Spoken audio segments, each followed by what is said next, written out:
remember that first decade of the web, it was really a static place. You could go online, you could look at pages, and they were put up either by organizations who had teams to do it, or by individuals who were really tech savvy for the time.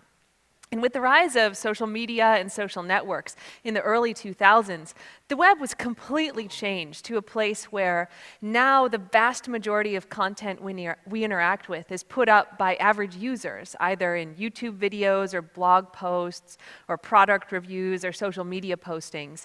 And it's also become a much more interactive place where people are interacting with others, they're commenting, they're sharing, they're not just reading. So Facebook's not the only place you can do this, but it's the biggest, and it serves to illustrate the numbers. Facebook has 1.2 billion users per month. So half the Earth's internet population is using Facebook.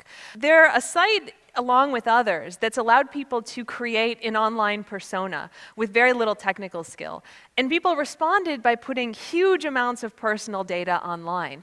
So the result is that we have behavioral, preference, demographic data for hundreds of millions of people, which is unprecedented in history. And as a computer scientist, what this means is that I've been able to build models that can predict all sorts of hidden attributes for all of you that you don't even know you're sharing information about.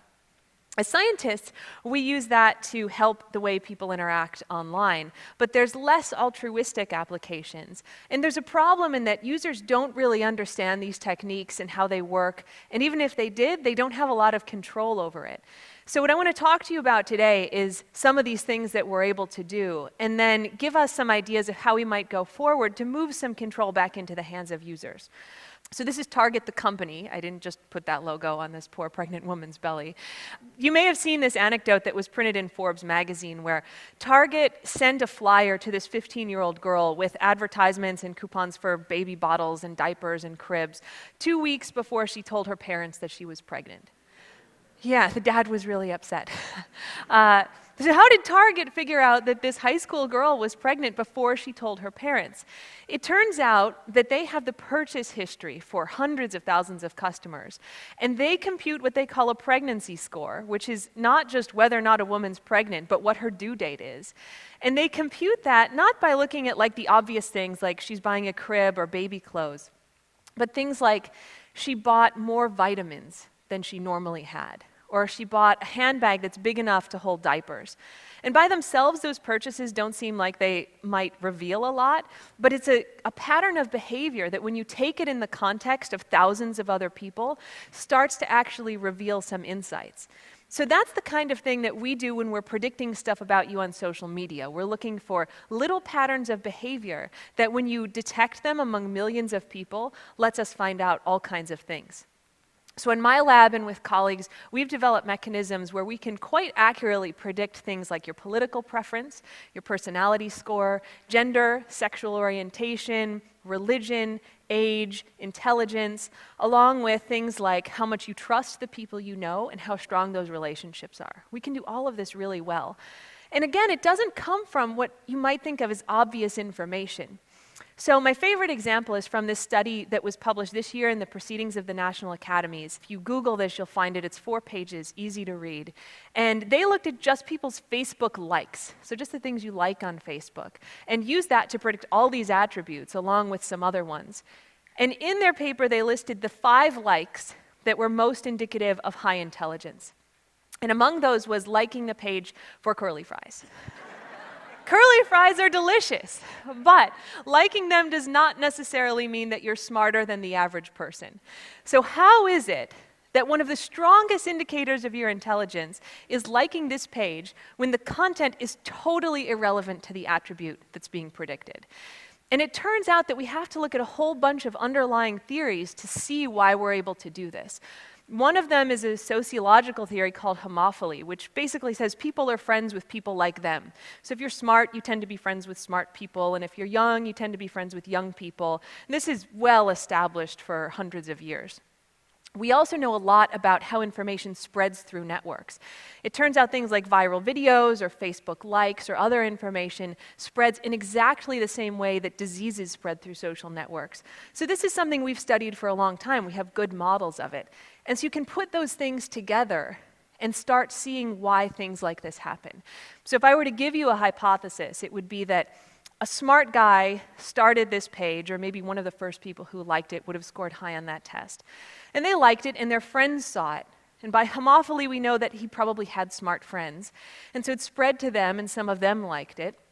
And they had smart friends, and so it spread to them, and so it propagated through the network to kind of a host of smart people, so that by the end, the action of liking the curly fries page is indicative of high intelligence, not because of the content, but because the actual action of liking reflects back the common attributes of other people who have done it.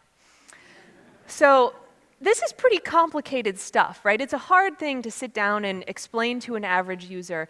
And even if you do, what can the average user do about it? How do you know that you've liked something that indicates a trait for you that's totally irrelevant to the content of what you've liked? There's a lot of power that users don't have to control how this data is used. And I see that as a real problem going forward.